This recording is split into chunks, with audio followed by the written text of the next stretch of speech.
So here we are working on this 944 V8 project, and one thing I wanted to check out while I was prepping the engine compartment was the original heater hoses that came on this V8. Now this V8 isn't your average LS. This was actually a Caprice, well, not a Caprice, but a police pursuit vehicle engine. A PPV is what they call it. The car is actually an Australian Holden Commodore.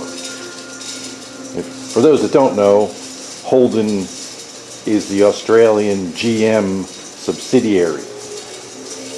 So the Holden Commodore is a four-door V8 powered car. This is a 6-liter aluminum V8 that has independent rear suspension. And it's basically the same thing as the Chevy SS and the Pontiac G8. They are Holden Commodores. They're built in Australia. So that's what this engine is, and the heater hose routing is kind of different. These are the heater hose inlets and outlets that come out of the water pump, and they would come up and sit across the intake manifold. Well, sit across the intake manifold and go back to the firewall. So this engine came with this heater hose setup, which is right here. So if you look at it, see if I can get far enough away here, that's probably right about where the, well, maybe a little further forward, that's probably about where the water pump outlets to the heater would be. And as you can see, if you're running across the top or even along the side of the engine compartment, it's going to mate up fairly well with the heater core in this car. I have one of the hoses on there. This other hose is just a little bit too small to squeeze on there. And I mean, there'll be some modifications that need to be done, like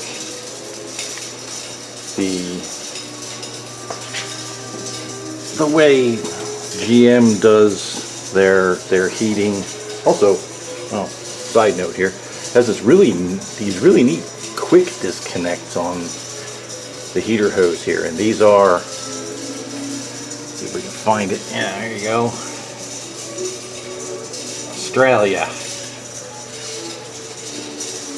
So heater hose is marked as Australian too. So anyway, the way GM runs their systems, they constantly pump through the heater core. And this is an old Porsche, so it's not designed to do that. If you constantly pump through the heater core, it will get hot inside the car. So we have to put some kind of bypass system in here, like the Porsche would normally use. It's a vacuum operated heater valve, but you have to have this continuous loop open for the water pump on the engine to work properly. So basically you're gonna have to bypass when there's no heating, and then you have to run through the heater core when you want heating. So that's part of the kit from Renegade Hybrids. I was starting to do some of the engine bay prep here. You know, yesterday after installing the brake booster adapter, and figured, well, I had this heater hose, let's try it, see how well it works. Looks like it's going to almost work. It'll work with some modification. So that's that. Next thing we're going to do, which is part of what Renegade says to do in the kit, is these two bosses here on the cross member were for the heat shield for the original motor mount, and apparently they will interfere with the oil pan, so I'm going to take those bolts out, and I'm just going to grind them right off, right flush with the cross member.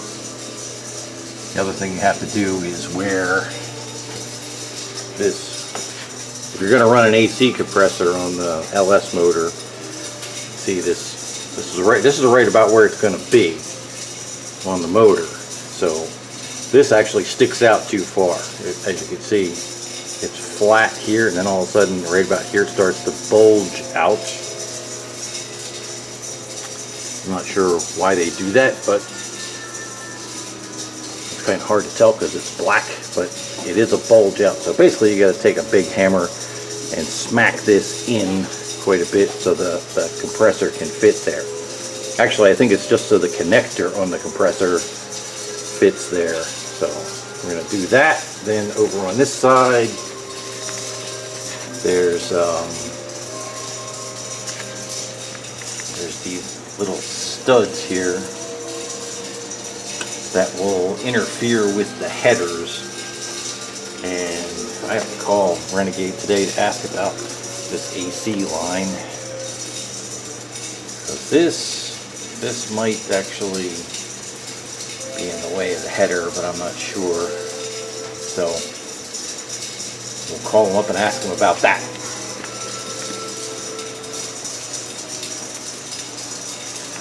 Okay, let me go give them a call, see what they say.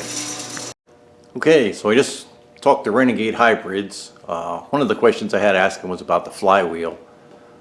They say that a 2000 or 2001 LS1 Camaro flywheel will work. There's apparently two different offsets for the flywheels, and I've seen that other places, but basically if I buy a center force flywheel, you know, just make sure you get one that is for a 2000 or 2001 LS1 Camaro or Firebird, and that should be the right offset. Okay, the other thing I wanted to ask him about was this, the instructions say to hammer this in. Now this is a 1991 car, so apparently over the years some of this stuff has changed. So that bulge right there, as you can see, it starts to, instead of just being flat here, it starts to get round and come out.